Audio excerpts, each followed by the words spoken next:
The ability to shatter was rare, even amongst enhanced humans. So it seemed was also the ability to love. And yet, I was able to experience both in my lifetime. For a little bit of a history lesson, it seemed as though by the mid-22nd century, humanity had been thoroughly embedded with its technology. Human technological implants had long since been occurred, and many of us had those implants done, even at the earliest of ages. So time would change. And what was most remarkable, though, was the change that occurred in humanity. It seemed almost as if humanity was waiting for that additional technological spark to create the next level of human mutation and development. So, even when young children had their initial implants to be able to access the general World Wide Web, and they had their own netware implanted, the development that came afterwards, the spontaneous human development and change, was absolutely astonishing. It started small at first, such as the ability to have enhanced vision. Those people who had the technology implants at first were called modified humans, mods. Mods themselves were just humans with the substantial implants. And eventually you had your artificial organs came in, and then artificial eyes were then developed. But what really happened was the change when the ENnies came along. People like me, enhanced humans. So by the early 2100s, enhanced humans were rolling all across the world. Enhanced humans, those who still have mechanical devices implanted, but who have natural abilities, enhanced eyesight, spontaneous organ regeneration, the ability to heal substantially. There are those like me who can also free hack, which is I can network into any human or systematic implant without the use of any other technology. That's my natural ingrained ability. There are others. There are also water breathers, people who have the ability to breathe both air as well as water. There are many changes that have occurred in humans. But there are two of the more rarer kinds I'll tell you about now. Those who have the ability to shatter, which is essentially two human linked, but they're able to teleport. Snap, shatter, time and space, create a portal from one area to another, defined by the link between the two parties. And then there are people like me. I don't talk about it either very much, just because I don't want the North American Federation government getting too much information about me. But I have the ability to charge. I can charge. I can charge and enhance anyone else's abilities. I can force them up to new levels. Being a free hacker, I can network in and I can boost their natural abilities. But shattering is rare. You don't come across too many people that can shatter. It's not often that even those two people with those capabilities will run into each other, but sometimes they do. And this is the story about two of those people. My name is Raving. I live in the year 2165.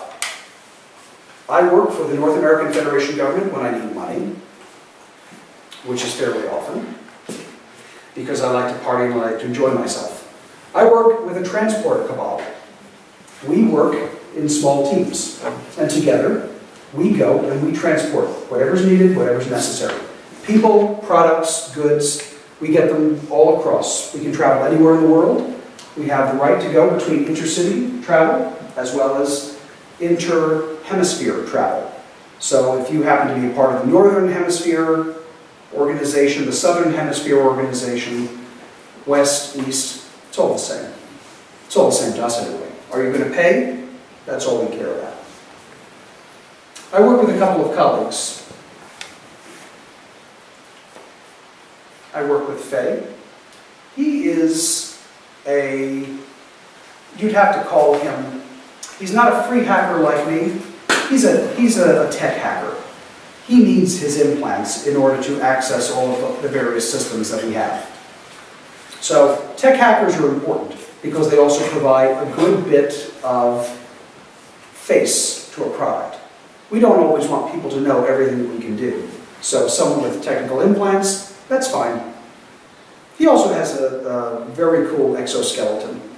So it's great for the heavy lifting. Then I've got Cull. Cull is someone, he is our hardware guy. He is our munitions guy. But Cull also can do that wonderful little thing, that spontaneous regeneration. He's the one that I want standing in front of me if somebody else has a gun. Because you can shoot him and he can regenerate and just spit the bullets back out. Of course, the problem with those people with spontaneous regeneration is they tend to overstep their boundaries and get themselves blown up and killed. Because there's still only so much to regenerate. Then there was Dina and Molly. And they were my friends. And they could shatter. Dina and Molly were an interesting item. They were a same-sex duo. And in this day and age, that's fairly common. Same-sex, multi-sex, opposite sex, singles, duos, triples. There's all kinds of different unions that you can have these days. People have long since given up on those problems or concerns. But these two were a couple. And I've always asked Dina, how did you meet? Because did they become a couple first and then find out that they themselves were linked? Or were they naturally drawn to each other because they could link? It was very confusing to me, and it might be confusing to you. But what was more confusing was that they really loved each other, and they cared about each other. And in this day and age, that's not as common. You just don't see that. You'll go from your duo marriage here, your trio marriage there, but these two were just hooked together and inseparable. But they were happy. And they helped make us money. Because when Dina and Molly shattered, I could charge them. And I could charge them like never before, so that we could go across large distances. Much larger distances than ever before. But we kept that side of things quiet. We didn't want everyone to know what we could do completely as a cabal, as a unit, because, hey, the government starts hearing about this, and the one thing they can't do is you can't completely separate two shatterers, because if you separate them, they can always pull back. If one dies, you can't ever reconnect. So they've never been able to do anything. So people like that are off limits. Chargers, though, they find out about us. We just become a cog in the machine. They can use us and burn us out because they can force us to work and do anything they want. So as long as Dina and Molly kept my secret, we were good. And we did a lot of work together. What we had, though, was one tough time. We had just finished completing a really big, long haul. And I always had the hots for Molly. We were friends. That's okay. But she was with Dina.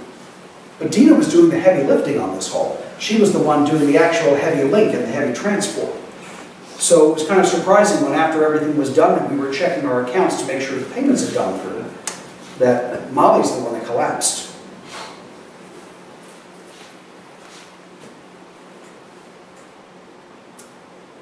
I was able to free hack into her, and Faye helped me. He hard hacked her to be able to check into her neuroweb too. You would think in this day and age that cancer doesn't exist. But it does. And it still works, and it still gets you. The only people that are immune to it are people like Cole. Never gets sick, never gets a problem, never has a physical damage. Of course, he'll still blow himself up one day because he's an idiot. But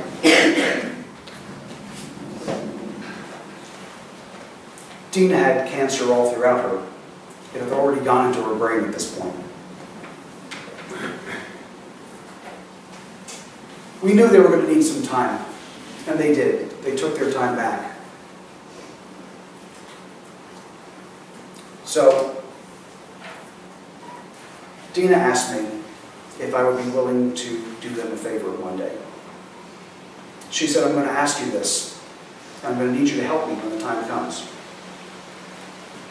Of course I agreed, because we worked well together. And they were my friends. As Molly got sicker, they completely withdrew. Until finally, I got the call on my comm saying that she had passed. It was a small funeral, and it was a sad time. Molly's friends were there, her family, Dina's family had come as well. And as we were leaving, Dina asked me again. She said, remember the promise. I said, of course I remember my promise. Whatever you need, whenever you need. It was a few weeks later when she called me. And Dina asked me to meet her at what I'll always refer to as Molly's Park. That's where they scattered her ashes. That's where she and Dina had first met. And I said, okay. And she said, I need you to do me a favor. And then she told me. And when I was done crying, I said, yes, I will fulfill my promise. You asked, I will. A week later, I met Dina again at Molly's Park, over by the tree where they had first met each other. And at that point, when she was ready, I free-hacked into Dina's brain, and then I hypercharged her entire system. I've never gone this far before. I was completely embedded in her mind, in her thoughts. I needed to power her as she's never been powered before. And I could feel her mind working, and I could feel the energy building, and the clarity of thoughts, and the power of her emotions.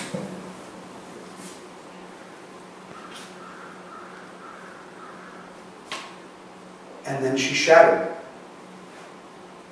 She tore open a portal. And she stepped through. And she disappeared, leaving nothing behind.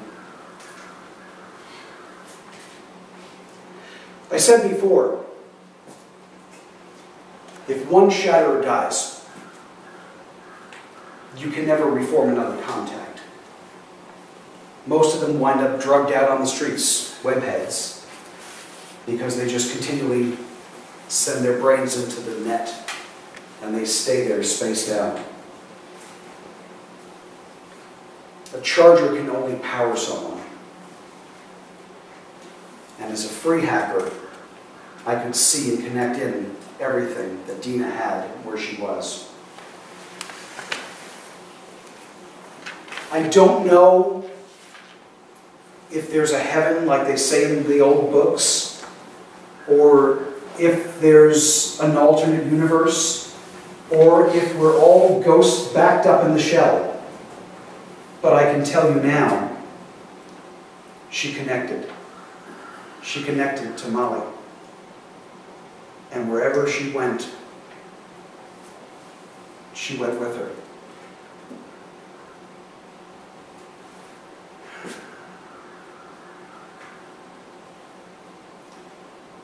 You'd think this would be a sad story, but it's not. Because it makes me know that there is love to be found out there. Love that's lasting, love that's true, love that can endure. I actually started dating a water breather. Just saying. It's been interesting, you know. We have a lot of beach time. That's okay.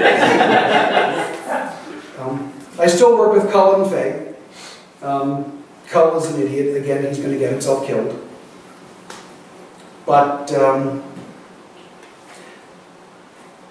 I feel better about the opportunities that are out there because I know, having touched into Dina's mind and having felt that love, I know it's real, and I want to have it one day for myself.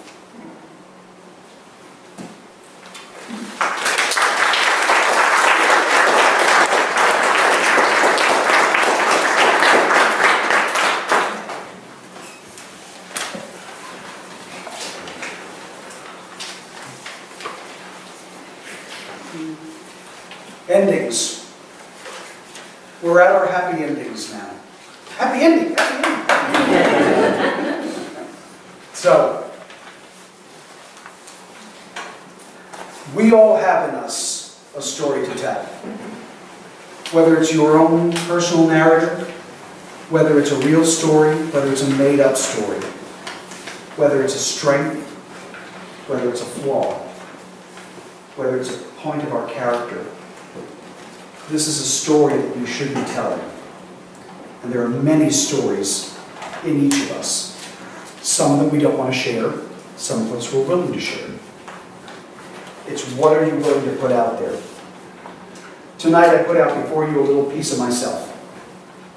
A little part of me to share my stories. Some of them are real, some of them are not. Maybe I really can free hack and you don't know it. I can't shatter because I wouldn't be here right now. But there's many little stories in each of us that we tell.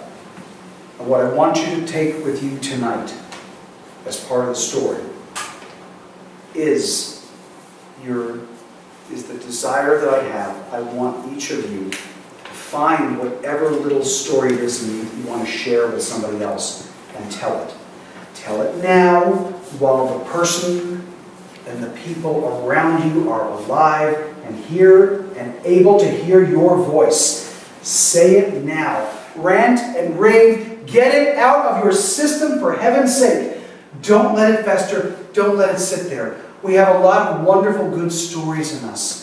Even if it's that time when you were young and growing up and you wanted to share that little information and say, do you know when I did this when I was 5 years old?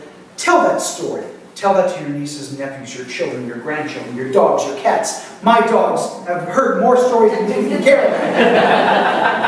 And they still live with me. Only occasionally do they try and run away.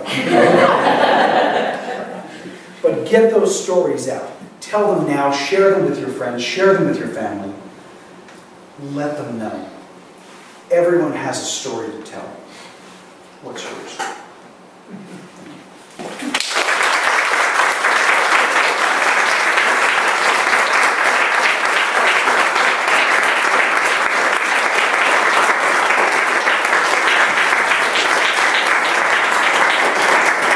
You were all a great audience. Thank you so much for not throwing things. I appreciate it. There are refreshments over here. We've got wonderful cupcakes. Thank you so much. We've got other things that have been brought. So please enjoy, spend a little quality time. Talk to me if you have any questions. If there's anything you'd like to know, I accept checks. Okay. Thank you very much.